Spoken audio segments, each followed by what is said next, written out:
Hello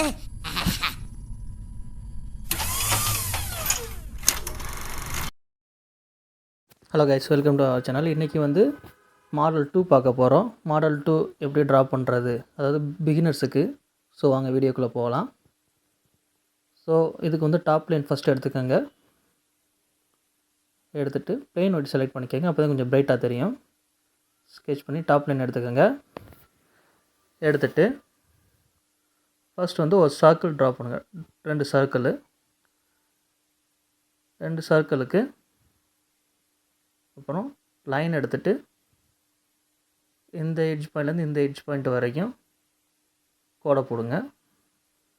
போட்ட பிறகு இப்போ எல்லாத்துக்கும் வந்து நம்ம டைமென்ஷன்ஸ் மார்க் பண்ண போகிறோம். ஸோ அவுட்டர் சர்க்கிள் வந்து 40 டயாமீட்டர், இன்னர் சர்க்கிள் வந்து 16 டயாமீட்டர், இந்த லென்த் வந்து 60 mm. ஓகேங்களா?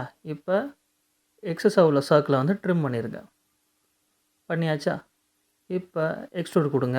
Extrude up to 12 mm. Okay, கொடுத்தாச்சு.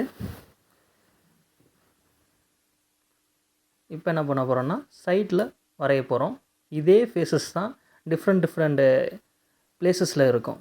ஸோ சேம் டைமென்ஷன் தான் எல்லாத்துக்குமே. ஓகேங்களா? ஸோ இந்த எட்ஜ் பாயிண்ட்லேருந்து லைனை ட்ரா பண்ணுங்கள். Sorry, just a minute. So line எடுத்துக்கோங்க.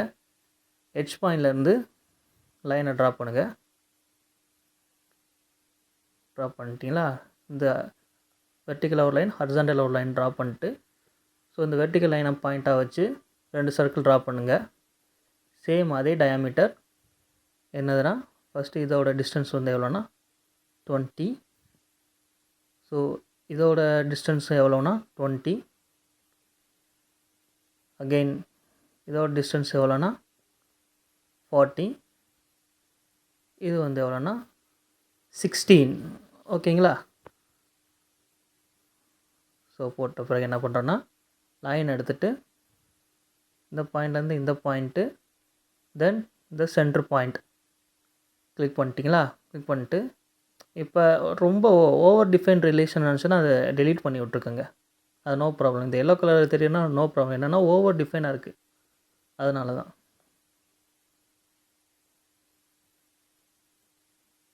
ஸோ எக்ஸஸாக உள்ளது அதே மாதிரி டெலீட் பண்ணியாச்சு. இந்த சென்டர் லைனை வந்து ரிமூவ் பண்ணிடலாம். ஓகே, இப்போ என்ன பண்ணுறோன்னா ஓவர் டிஃபைன் டெலீட் பண்ணிவிட்டு உங்களுக்கு வந்து அந்த டைமென்ஷன்ஸை மட்டும் மார்க் பண்ணி வச்சுக்கோங்க. 20. இது ரேடியஸ் 20. ஓகே, இப்போ இதை நம்ம என்ன பண்ணுறோன்னா எக்ஸ்ட்ரூட் பண்ணுறோம். எக்ஸ்ட்ரூட் அதே மாதிரி தான் 12 mmக்கு இந்த சைடு பண்ணியாச்சு.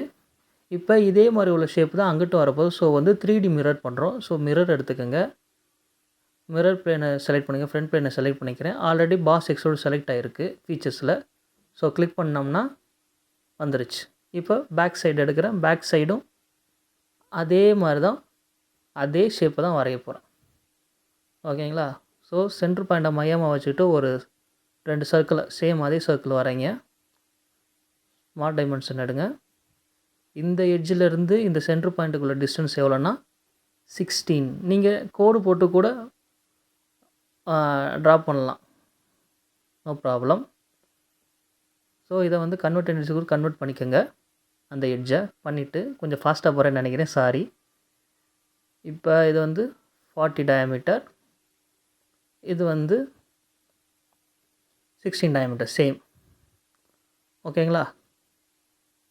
இப்போ என்ன பண்ணுறோன்னா அதே மாதிரி இந்த எட்ஜையும் அதே போல் இந்த எட்ஜையும் வச்சுட்டு எக்ஸஸாக உள்ள அந்த சர்க்கிளை ட்ரிம் பண்ணியாச்சு.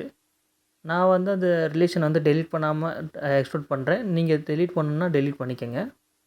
ஸோ ஆப்போசிட் சைடில் 12 mmக்கு பண்ணியாச்சு. இது நீங்கள் அந்த டயக்ராமாக பார்க்கும்போது, அதாவது ப்ளூ பிரிண்ட்டாக பார்க்கும்போது எப்படி இருக்குன்னா உங்களுக்கு டிஃப்ரெண்ட்டாக இருக்கும் லேர்னர்ஸுக்கு.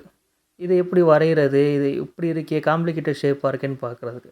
ஆனால் அந்த காம்ப்ளிகேட்டட் ஷேப்பை நீங்கள் தனித்தனியாக பிரித்து பார்த்தீங்கன்னா ரொம்ப ஈஸியாக வரைஞ்சிடலாம். அதான் சாலிட்வொர்க்ஸில் உள்ள ஒரு ட்ரிக்கே என்னென்னா, எல்லாத்தையுமே ஈஸியாக வரையலாம், தனித்தனி பார்ட்டாக வச்சு மெர்ஜ் பண்ணிக்கலாம். ஆட்டோகேடில் கூட கொஞ்சம் கஷ்டமாக இருக்கும், சாலிட்வொர்க்ஸில் வே பெட்டர். ஸோ அவ்வளோதான் கைஸ், முடிஞ்சுச்சு. தேங்க்யூ.